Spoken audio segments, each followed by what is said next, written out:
oluvannyuma lw'eggwanga okugwamu empeta eyagwa kasasiro gyayibwa ekitebe kasasiro yabumbuka natta abantu kino kyesanze nti eggwanga katuli mu kaseera akazibu tegewa kasasiro wano mu katale nga tuzza okulaba watyako webasobodde okukwasaganyaamu kasasiro n'ekivundu esobola okubira kasasiro agettewo okulwa kwa kasasiro mu katale k'Emmenge kino kiviiriddeko akatale kano okujjula ekivundu ekiva mu kasasiro ono. Kino kyennyamizza abafumbi b'emmere oluvannyuma lwa kasasiro okuvaako enswera obubu obugwa mu mmere ekiyinza okuviirako abali baayo okulwala endwadde nga kolera. Emmere biwunya mangu kawu bubaamu obukawu obufumuka bayita kawu bano basabye atwala akatale kano okubiriza abatwala kasasiro aba KCCA okumubajjako mu budde. Atwala ekitundu kino akola atya akubiriza atya abakasasiro okugemukujjako. Twasobodde okutuukirirako abakola mu katale kano ab'emidaala.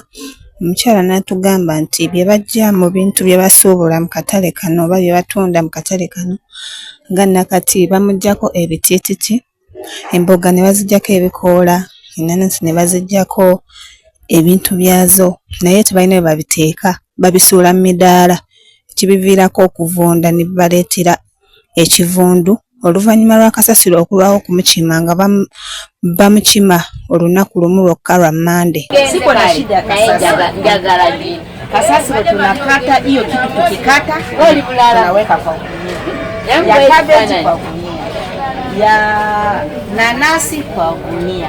Sasa ikikaa siku 3 inavunda inaleta harufu.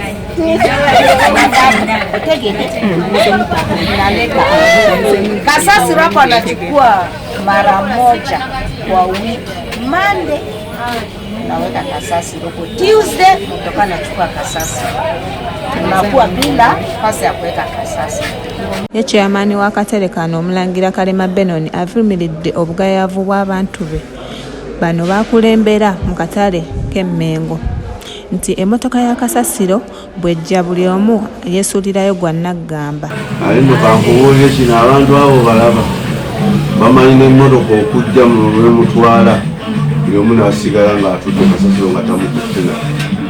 Bolaba abo balinga baana tugenda tubagamba nti kasasiro oli mooka n'ejjangu erya buli omu ng'aleeta ekkutiya ye ne bayiwako n'azizaayo ekkutiya ye naye abasigala buli omu n'asigala ng'atudde ne kasasiro. Ati ate oluusi balaba emmotoka egenze oli n'awalula kasasiro atawala. Naye asabye kanso okumanya omulimu gwayo kubajjako kasasiro mu budde. Niwe wali obuzibu kanso erina kweddiza mulimu gwayo. Yewe ya subjecting abantu ba subtenda abayo kasasirawo. Nebuli kanso yaleetanga kikaani kyayo n'ekitekawo kijjula n'ekitwala n'ekiwayo. Nemmalo kiwayo kikaani kirina ekiza ekikootiina. Twogeddeko ne chairman nga bwe muwulidde agambye nti obuzibu buli mu bakozesa akatale kano bennyini. Luli kasasiro yayiwanga wano nga bonna bamukuŋŋaanyiza naye kasita bamugyawo n'atandika omukuŋŋaanyiza eri mu maaso kibubaziwalira okutwala kasasiro mu maaso ne bamwekulira ku midaala gyabwe n'abaleetera ekigendo oluvannyuma lw'okuvunda. Naye nga wadde abakolera mu katale olukongo luba lusimba chairman nti batutte buvunaanyizibwa bwe kuyita batwala kasasiro kumubajjako mu budde. Chairman kyagambye nti ekyo si kituufu, obuvunaanyizibwa butandikira ku bwa bwennyini. Nze nakyo mbagira desibwa MRI TV.